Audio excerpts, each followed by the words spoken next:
আসসালামু আলাইকুম রহমতুল্লাহ। সুপ্রিয় শিক্ষার্থীরা, আশা করি আল্লাহর অশেষ মেহেরবানিতে তোমরা ভালো আছো। আমরা আজকে যৌথ মূলধন কোম্পানির মূলধন নিয়ে গত ক্লাসে কথা বলেছিলাম। আজকে আমরা দ্বিতীয় ক্লাসে এসেছি, উপনীত হয়েছি। আমরা আজকে তোমরা দেখতে পাচ্ছ বোর্ডে লেখা আছে যে আমরা গত ক্লাসে আইনগত যে বৈশিষ্ট্য ছিল সেটা পড়িয়েছি। তারপরে তোমার সাধারণ বৈশিষ্ট্যগুলো পড়ানো হয়নি। শ্রেণীবিভাগ, গঠন প্রণালী, অর্থাৎ আজকে চেষ্টা করবো যতদূর যাওয়া যায় ইনশাল্লাহ। তা তোমরা সবাই জানো যে যৌথ মূলধন কোম্পানি হচ্ছে কোনো একটা, আমাদের বইতে আছে কোম্পানি অ্যাক্ট 1994 সালের কোম্পানি আইন অনুযায়ী কোম্পানি কি কাকে বলে সেটা বলা আছে। সেটা হচ্ছে কোম্পানি বলতে এ আইনের, অর্থাৎ কোম্পানি আইন 1994 আইনের অধীনে গঠিত এবং নিবন্ধিত কোনো কোম্পানিকে বা কোনো বিদ্যমান কোম্পানিকে বোঝায়, এটাই বলা আছে। তো আমরা বললাম যে আইনের অধীনে, অর্থাৎ 1994 সালের কোম্পানি আইনের অধীনে গঠিত এবং নিবন্ধিত যে সমস্ত কোম্পানি রয়েছে, এবং এই কোম্পানি, এবং আরেকটা কথা বলা আছে কোনো বিদ্যমান কোম্পানি বোঝায়। তো আমাদের কোম্পানি বলতে আমরা কী বুঝলাম? 1994 সালের কোম্পানি আইনের অধীনে যে কোম্পানিগুলো গঠিত হয় তাকে আমরা কোম্পানি বলবো। এবং এমনও হতে পারে কিছু কিছু কোম্পানি এর আগে উপস্থিত ছিল আমাদের মার্কেটে, তো সেই কোম্পানিগুলোকে আমরা বুঝবো। তো এখন প্রশ্ন দাঁড়ায় যে এর আগের যে কোম্পানিগুলো ছিল বা গঠিত হয়েছিল সেগুলো তাহলে কীভাবে কোম্পানি হলো? কারণ এটা তো আইনের অধীনে হয়েছে কি হয়নি? হয়েছে। ব্রিটিশ কোম্পানি অ্যাক্ট 1913 অনুযায়ী এই সমস্ত কোম্পানি নিবন্ধিত হয়েছিল। কিন্তু কোম্পানি অ্যাক্ট 1994 সালে যখন প্রণীত হয় তখন ওই কোম্পানিগুলো অলরেডি এটার ভিতরে রেজিস্টার্ড হয়ে যায়। তো আমরা জানলাম কোম্পানি আইন অনুযায়ী যে কোম্পানি আইনের অধীনে গঠিত, পরিচালিত, যে আইন অনুযায়ী গঠিত এবং নিবন্ধিত যে সমস্ত কোম্পানি আছে তাদেরকে আমরা বলছি। এখন আমরা প্রথমে একটা কথা বলে নিই যে এই কোম্পানিকে আমরা বলতেছি যে কৃত্রিম ব্যক্তি সত্তা। কেন? কারণ কোম্পানি একটা নতুন আইনের মাধ্যমে গঠিত হয়েছে। এই আইনের অধীনে গঠিত, আইনের অধীনে যখন কোনো কিছু গঠিত হয় তখন তাকে আমরা কী বলি? আইন সৃষ্ট প্রতিষ্ঠান। তো আমরা আইনগত যে বৈশিষ্ট্য রয়েছে সেটা প্রথমে হচ্ছে আমরা লিখলাম যে আইন সৃষ্ট প্রতিষ্ঠান, অর্থাৎ কোম্পানি হতে হবে। কোম্পানি হলেই সেটা কী হবে? আইনের মাধ্যমে যেহেতু গঠিত হয় তার মানে এটা হচ্ছে আইন সৃষ্ট প্রতিষ্ঠান। এবং আইন সৃষ্ট যত প্রতিষ্ঠান আছে সে কৃত্রিম ব্যক্তির মতো আচরণ করতে পারে। সে তার নিজের নামে প্রচারণা চালাতে পারে। সে অন্য কোনো বিপরীত পার্টির বিরুদ্ধে, অর্থাৎ তার বেনিফিট নিতে পারে না, বা তার বেনিফিট অবস্টেকেল হইতেছে, বাধাপ্রাপ্ত হইতেছে যে সমস্ত কারণে বা কোম্পানির কারণে, তাদের বিরুদ্ধে সে কেস করতে পারে।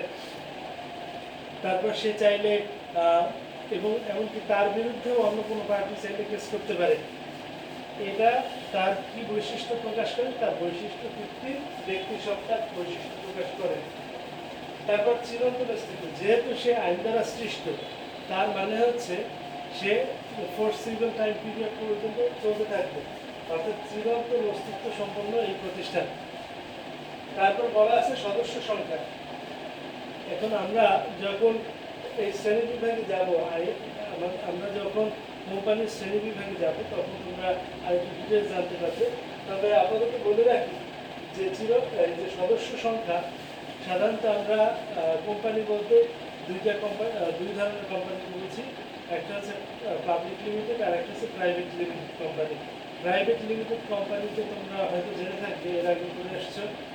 প্রাইভেট লিমিটেড কোম্পানিতে সদস্য সংখ্যা থাকবে 2 থেকে 50 জন, এবং পাবলিক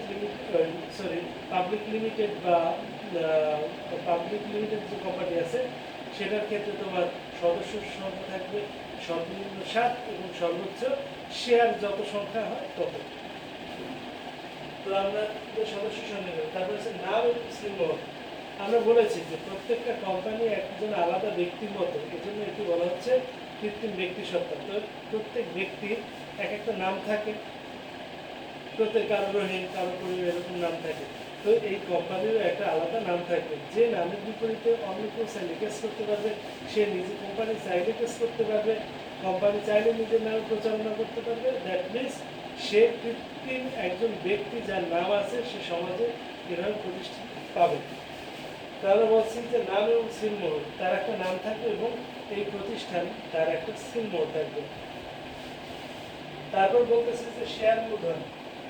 এই কোম্পানিগুলো অনেক বড় কোম্পানি হওয়ার কারণে, অর্থাৎ যৌথ মূলধনী কোম্পানি অনেক বড় কোম্পানি হওয়ার কারণে এবং মূলধনের পরিমাণটাও অনেক বড়। যেহেতু এত বড় অ্যামাউন্ট কোনো একজন ব্যক্তির পক্ষে নির্বাহ করা বা কোনো একজন ব্যক্তির পক্ষে সাপ্লাই করা সম্ভব নয়, সেক্ষেত্রে কী করে, দুইয়ের অধিক বা 50-এর মধ্যে এরকম মানুষজন কিংবা 7-এর অধিক শেয়ার সংখ্যা দ্বারা নির্ধারিত এত এত পরিমাণ মানুষ তাদের ক্ষুদ্র ক্ষুদ্র সঞ্চয়গুলো এক একটা লট অনুযায়ী তারা ক্রয় করে এবং এর মধ্যে দিয়ে প্রতিষ্ঠান তার প্রয়োজনীয় যে মূলধনের প্রয়োজনটা রয়েছে সেই মূলধনটা প্রতিষ্ঠানে আসে। এর মাধ্যমে তারা কি করতে পারে, এই প্রতিষ্ঠান, এই যে কৃত্রিম ব্যক্তিসত্তা, সে বিভিন্ন জায়গায় ইনভেস্ট করতে পারে, ইনভেস্ট করলে পরে তার প্রফিট জেনারেশন হবে এবং সেই প্রফিটের কিছু অংশ আবার এই সমস্ত শেয়ার হোল্ডারদেরকে সে কী করতে পারতেছে, সে প্রফিট হিসেবে বোনাস, প্রফিট কিছু অংশ, লভ্যাংশ আমরা যারা বাংলা বলি, লভ্যাংশ আমরা দিতে পারি বা ডিভিডেন্ড যাই বলি দেখেন, সেটা আমরা দিতে পারি। তারপর শেয়ার হস্তান্তর যোগ্যতা। শেয়ার হস্তান্তর যোগ্যতার ক্ষেত্রে বলা হয় যে তোমার পাবলিক লিমিটেড কোম্পানি যেটা আছে সেটা, অর্থাৎ শেয়ারগুলো সবই হস্তান্তরযোগ্য, কিন্তু তার ভিতরে কিছু তফাৎ আছে।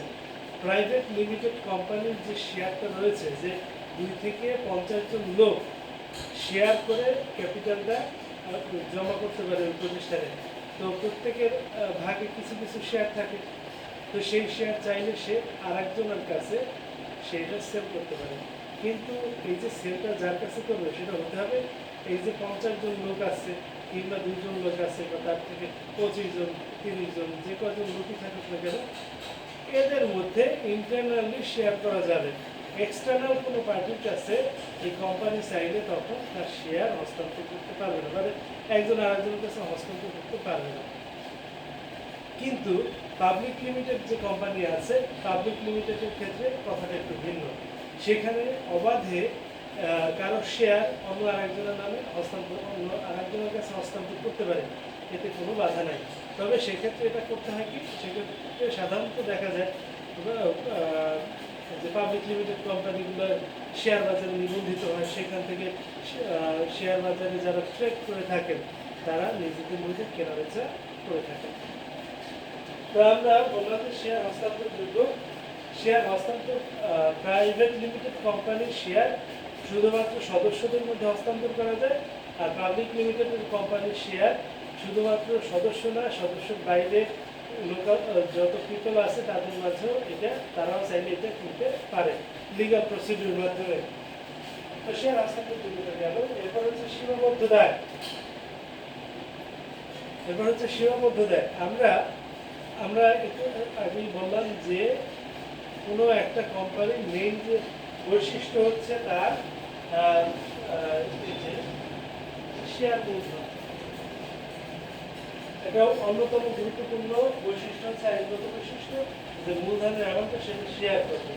তো এখন দেখা গেল কোনো একটা লোক কোনো একটা কোম্পানির 5টা শেয়ার কিনছে, আবার আরেকজন লোক দেখা গেল কোনো একটা কোম্পানির 10টা শেয়ার কিনছে। তার মানে হচ্ছে যদি এই কোম্পানি শেষ হয়ে যায় বা মানে এটা দেউলিয়া হয়ে যায়, অনেক দায়, তার দেখা গেল যে 100 টাকা দায়, তাইলে যে লোকের 5টা শেয়ার আছে আর যে লোকের 10টা শেয়ার আছে, বা ধরলাম একজনের আছে 10টা আর একজনের আছে একজনের 10টা আর একজনের 20টা, সাপোজ 30টা শেয়ার আছে, 30টা শেয়ারের বিপরীতে আমার 100 টাকা 90 টাকা মার্কেট শেয়ার নিতে হবে। তো যে লোক 10টা শেয়ার আছে সে তো ওই 10টা শেয়ারের বিপরীতেই প্রফিট পাবে, তাইলে এমন কেন হবে সে ওই 10টা শেয়ারের বিপরীতেই তাহলে যে দায় হবে সে দায়ের পরিমাণটা সে দায়বদ্ধ হবে, ওই পরিমাণ তারা দায়বদ্ধ হবে।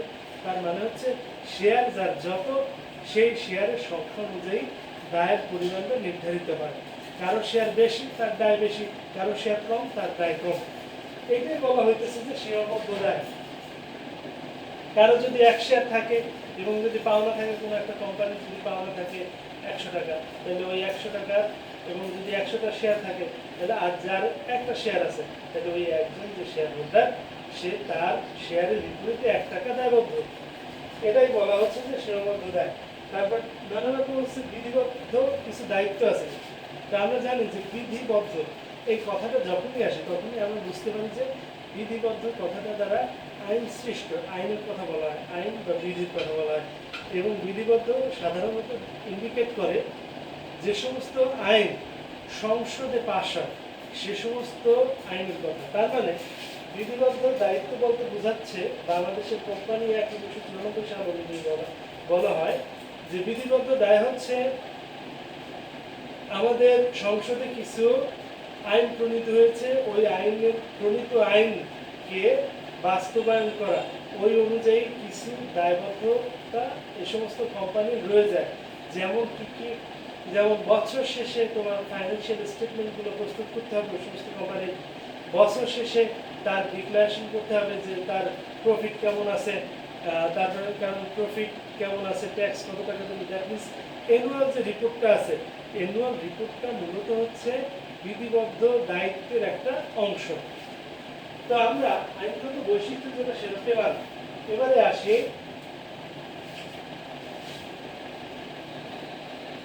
আমরা দ্বিতীয় অংশে যাই। সাধারণ কিছু বৈশিষ্ট্য আছে। সাধারণ কিছু কোম্পানি এর আগে আমরা পেলাম যে আইনবদ্ধ, আইন অনুযায়ী যে সমস্ত বৈশিষ্ট্যগুলো হয় সেগুলো আমরা দেখলাম। এরপর সাধারণ কিছু বৈশিষ্ট্য রয়েছে। সাধারণ বৈশিষ্ট্যের মধ্যে প্রথমে আছে স্বেচ্ছা প্রণোদিত সংগঠন। এখন কেউ দেখা যাবে যে কিছু গ্রুপ অফ পিপল তারা কি করবে, তারা স্বেচ্ছায় প্রণোদিত হয়ে এই জাতীয় কোম্পানি গঠন করবে। কেউ এমন না যে কাউকে বাধ্য করে এই কোম্পানি গঠনের জন্য তাকে আনা হবে, এরকম না। সবাই আসবে স্বেচ্ছায় প্রণোদিত হয়ে। যখন কোনো একটা প্রতিষ্ঠানের কম মূলধনের প্রয়োজন পড়ে তখন তো অনেকজন লোককে সাথে নিয়ে তারপর তোমার ব্যবসা প্রতিষ্ঠান দাঁড় করানোর প্রয়োজন নেই। যে কম মূলধনটা সেটা আমি নিজেই পারি বা আমি লেন্ড করে ধার করে এই জিনিসটা মিট আপ করতে পারি। কিন্তু যখন আমার প্রতিষ্ঠানে অনেক বেশি পরিমাণ মূলধনের প্রয়োজন পড়ে তখন আমার কি করতে হয়, এই যে অধিক মূলধনের যখন প্রয়োজন পড়ে তখন অনেকজন মানুষ মিলে আমার এই মূলধনের জোগাড়টা দিতে হয়। এজন্যই আমরা বলছি যে অধিক মূলধনের আমাদের প্রয়োজন যখন হয় তখন সাধারণত দেখা যায় উদ্যোক্তারা কি করেন, তারা যৌথ মূলধনী কোম্পানি গঠন করে। তারপর স্বতন্ত্রধর্মী ব্যবস্থাপনা। এখানে একটা জিনিস ডিনোট করে, যেমন তোমার এক মালিকানা ব্যবসার ক্ষেত্রে একজন মালিক ব্যবস্থাপনা করে ওই প্রতিষ্ঠান।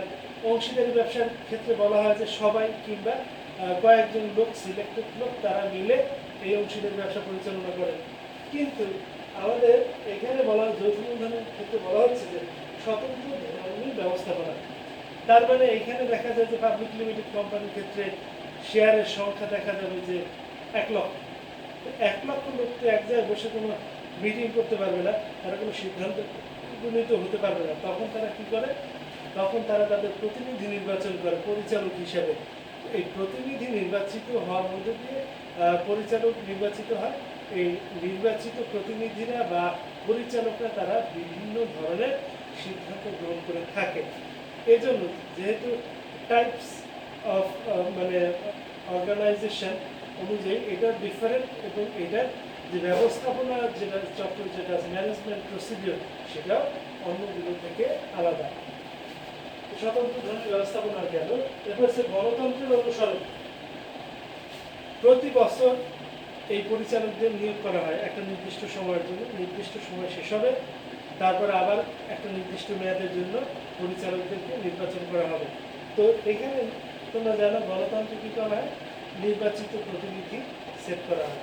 তো এখানেও সেই গণতন্ত্রের অনুসরণ করা হয়, কারণ পরিচালকরা শেয়ার হোল্ডারদের নির্বাচিত প্রতিনিধি। তারপর গেল মুনাফা বন্টন।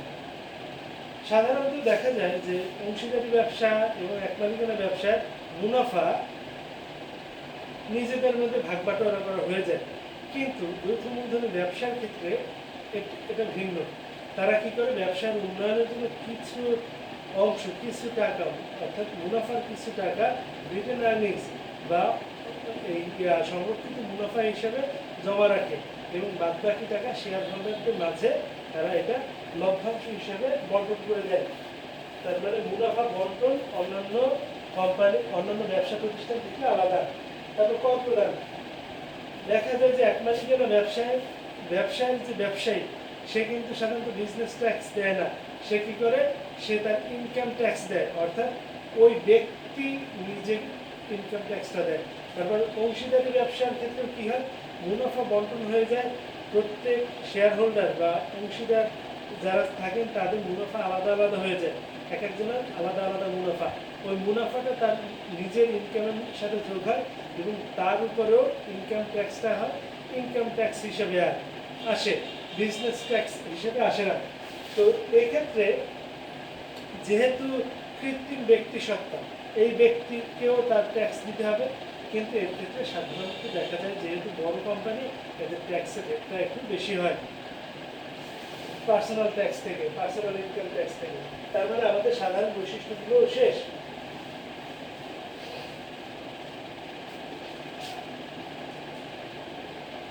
এরপর আসে আমরা শ্রেণী বিভাগে।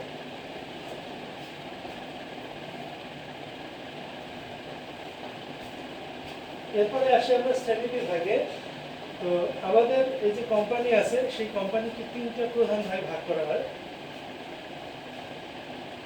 প্রথমটা হচ্ছে সনদপ্রাপ্ত কোম্পানি। সনদপ্রাপ্ত কোম্পানি বলতে বোঝায় যখন কোম্পানি অ্যাক্ট প্রণীত হয় নাই, তখন কি হয়েছে যে সাধারণত এই কোম্পানি ব্যবসার সূচনাই হয় ইংল্যান্ডে।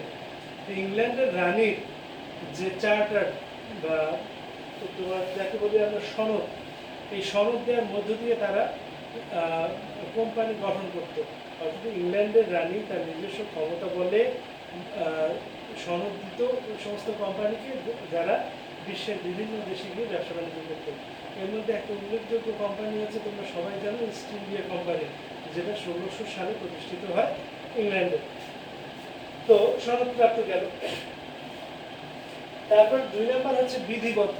আমি আগে বলছি বিধিবদ্ধ তখনই হয় যখন এই কোম্পানিটা কোনো একটা পার্লামেন্টের আইন অনুযায়ী বা বিধি অনুযায়ী যখন প্রণীত হয়, গঠিত হয়, তখন সেটাকে আমরা বলছি বিধিবদ্ধ কোম্পানি।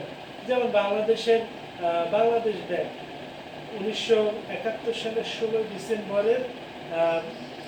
ডিসেম্বরে এটা গঠিত হয়। ঠিক আছে, এটা হচ্ছে বিধিগত, যেহেতু আমাদের পার্লামেন্টে এটার বিপরীতে একটা বিল পাস হয়েছিল, সেই জন্য এটা বিধিগত। এরপরে আসছে নিবন্ধিত কোম্পানি। কোম্পানি অ্যাক্টের আন্ডারে যে সমস্ত কোম্পানি নিবন্ধন করে, অর্থাৎ তাদের যে রেজিস্টার আছে সরকারের, সেই রেজিস্টার তার নাম অন্তর্ভুক্তিকরণের মধ্য দিয়ে যে সমস্ত কোম্পানি ব্যবসা পরিচালনা করে, তাকে আমরা বলতেছি নিবন্ধিত কোম্পানি। এখন নিবন্ধিত কোম্পানি হচ্ছে আমরা পেলাম। এখন কথা, এর আগেও বলছি যে নিবন্ধিত কোম্পানি 1994 সালে নিবন্ধন আইন অনুযায়ী নিবন্ধিত হতো এবং তার আগে 1913 সালে নিবন্ধন আইন বা কোম্পানি আইন অনুযায়ী নিবন্ধিত হতো। এখন নিবন্ধিত যে কোম্পানিগুলো আছে সেটাকে সাধারণত 2 ভাগে ভাগ করা হয়। একটা হচ্ছে সীমাহীন দায় কোম্পানি আর একটা হচ্ছে সীমাবদ্ধ দায় কোম্পানি। তো সীমাহীন দায় কোম্পানি এক্ষেত্রে কি হয়, এক্ষেত্রে যে শেয়ার হোল্ডাররা আছে তারা গঠনের সময় ঘোষণা দেয় যে আমাদের লাভ, আমাদের যে লোকসান যদি হয় বা ধরো কোনো যদি বড় দায় হয়, এই কোম্পানি যদি বিলম্ব হয়ে যায়, তাহলে যে কোনো একজন শেয়ার হোল্ডার সে এই দায়টা পরিশোধ করবে। তার মানে হচ্ছে প্রত্যেক শেয়ার হোল্ডারই এখানে সীমাহীন দায় বহন করে। 50 জন শেয়ার হোল্ডার আছে, দেখা গেল যে 20 জন শেয়ার হোল্ডার পালাই গেছে, বাদ বাকি যে 30 জন আছে, সেই 30 জন সবাইকে ওই পরিমাণে যে দায়ের যে টাকাটা সেটা মিটার করতে হবে। এই জন্যই বলা হচ্ছে সীমাহীন দায় কোম্পানি। কিন্তু আধুনিক ব্যবসায়িক জগতে এই সীমাহীন দায় কোম্পানি আসলে নাই, এটা আগে ছিল। তো আমরা সীমাহীন দায়ের অংশটা বুঝতে ফেলি। এরপর থেকে আমাদের হচ্ছে সীমাবদ্ধ দায় কোম্পানি। তার মানে যার যে কয়টা শেয়ার, সে ততটুকু পরিমাণ দায় বহন করবে। তার শেয়ারের অধিক, তার শেয়ারের যে অ্যামাউন্ট আছে সেই অ্যামাউন্টের অধিক কখনো দায় তারা গ্রহণ করবে না। সেজন্য এটাকে বলা হচ্ছে সীমাবদ্ধ দায় কোম্পানি। তো সীমাবদ্ধ দায় কোম্পানি তোমার হচ্ছে 3 ধরনের। একটা হচ্ছে লাভবিহীন কোম্পানি, সীমাবদ্ধ দায়। লাভবিহীন কোম্পানি অর্থাৎ এই কোম্পানিটি হচ্ছে সমাজের উন্নয়ন করার জন্য বা শিক্ষা, সাহিত্য, বিভিন্ন ধরনের যে কোয়ালিটেটিভ যে মেজারমেন্ট আছে, কোয়ালিটেটিভ যে বৈশিষ্ট্যগুলো আছে, সেই বৈশিষ্ট্যের উৎকর্ষের জন্য যে সমস্ত প্রতিষ্ঠান যারা কিনা এগুলো সাধারণত দেখা যায় যে তোমার সমিতির মতো সমিতি, তারা একটা গ্রুপ অফ পিপল, তারা নিজেদের কিছু স্পেসিফিক ক্ষেত্রে ডেভেলপমেন্ট চায়। এই সমস্ত কোম্পানি সমিতি তারা নিবন্ধিত হয়ে তারপর যখন কার্যক্রম পরিচালনা করে তখন আমরা তাকে লাভবিহীন কোম্পানি বলি। কারণ এখানে কোম্পানি আইনের অ্যাক্টে তারা ইনক্লুডেড হলো, বাট তারা কখনোই কোম্পানি না। তাদের হচ্ছে যে কোম্পানি হতে হলে তো তাদের লাভ থাকতে হবে, লাভ পাওয়ার একটা থাকতে হবে, মানে লাভ পাওয়ার যে মোটিভেশন থাকতে হবে। কিন্তু এখানে হচ্ছে লাভ তারা নেবে না, তাদের কাজ হচ্ছে ওই যে বৈশিষ্ট্য, কোয়ালিটেটিভ যে বৈশিষ্ট্যটা আছে, গুণগত বৈশিষ্ট্য, সেই জিনিসটার উৎকর্ষ সাধন, সেটার জন্য তাদেরকে যা করতে হয় তারা তা করবে। কিন্তু তারা এখান থেকে লাভ গ্রহণ করার জন্য এই সমস্ত কোম্পানি গঠিত হয় না। এই সমস্ত কোম্পানি সাধারণত দেখা যায় যে তাদের নামের শেষে লিমিটেড কথাটা উল্লেখ না করলেও চলে তাদের। এই জন্য আমরা সমাজে অনেক এরকম প্রতিষ্ঠান আছে, বাট আমরা এগুলো ট্রেস করতে পারি না কোম্পানি হিসাবে। তারপর হচ্ছে যে প্রতিশ্রুতি দ্বারা দায়বদ্ধ। অর্থাৎ কেউ কেউ বললো যে এই কোম্পানি যদি টার্মিনেট হয় এবং তখন যদি অনেক দায় হয়, সেই দায়ের আমি একটা 30% দায় আমি নিজে পরিশোধ করব। এরকম যদি কোনো শেয়ার হোল্ডার ঘোষণা দেয় বা প্রতিশ্রুতি দেয়, তখন এই সমস্ত কোম্পানিকে আমরা বলতেছি প্রতিশ্রুতি দ্বারা দায়বদ্ধ কোম্পানি। দেখা গেল তার শেয়ার আছে 10টা, কিন্তু সে বলেছিল বা প্রতিশ্রুতি দিয়েছিল যে দায় হবে তার 30% সে পরিশোধ করবে, তাহলে তার এটা শেয়ার থাকতে পারে, কিন্তু তার ওই যে দায়ের 30% তাকে পরিশোধ করতে হবে। এরপরে আসি শেয়ার দ্বারা সীমাবদ্ধ। আসল আমাদের আলোচনা টপিক হচ্ছে এখানে শেয়ার দ্বারা সীমাবদ্ধ। যার যে কটা শেয়ার, তার দায় ওই শেয়ার দ্বারাই সীমাবদ্ধ। তো সেক্ষেত্রে আমরা প্রাইভেট লিমিটেড আর একটা পাবলিক লিমিটেড কোম্পানি। আমরা এর আগেই বলেছি যে প্রাইভেট এবং পাবলিক লিমিটেডের মধ্যে পার্থক্য কি? মূল পার্থক্য হচ্ছে সদস্য সংখ্যা 2 থেকে 50। প্রাইভেট লিমিটেড, পাবলিক লিমিটেড হচ্ছে 7 থেকে শুরু হয়, শেষ হবে তার শেয়ারের সংখ্যা দ্বারা। এবং প্রাইভেট লিমিটেডের যে মূলধনের প্রয়োজন তার চেয়ে পাবলিক লিমিটেডের মূলধনের পরিমাণ অনেক বেশি। এরকমে প্রাইভেট লিমিটেড এক্ষেত্রে দেখা যায় যে কাজ যখন শুরু করবে, এর জন্য কার্য আরম্ভের যে পত্র আছে সেটা দরকার হয় না, বাট পাবলিক লিমিটেডের এই জিনিসটার প্রয়োজন আছে। তো আমরা গঠন প্রণালীতে যদি যাই তখন আরেকটা কিছু জানবো।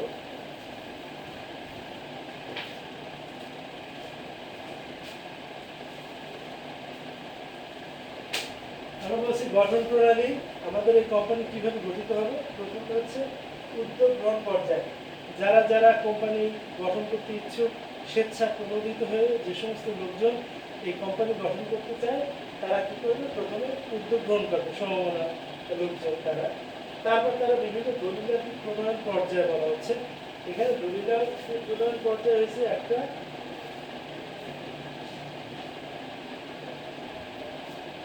স্মারকলিপি,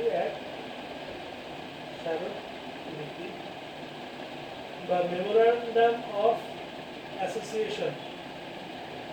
আর একটা হচ্ছে যে তোমার পরিমেন।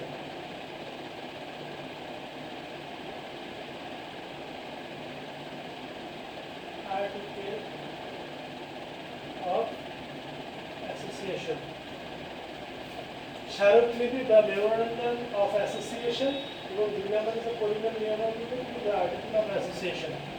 স্মারকলিপিতে সাধারণত ভিশন, মিশন এগুলোর কথা বলা থাকে, কোম্পানির নাম বলা থাকে, কোন কার্যালয় থেকে এটা নিবন্ধিত হয়েছে সেটার নাম লেখা থাকে, হেড অফিস কোথায় হবে সেগুলোর নাম, অর্থাৎ মেইন যে জিনিসটা সেটা এখানে, এবং কোন সেক্টরে তারা কাজ করবে সেগুলো স্মারকলিপির অংশে বলা থাকে।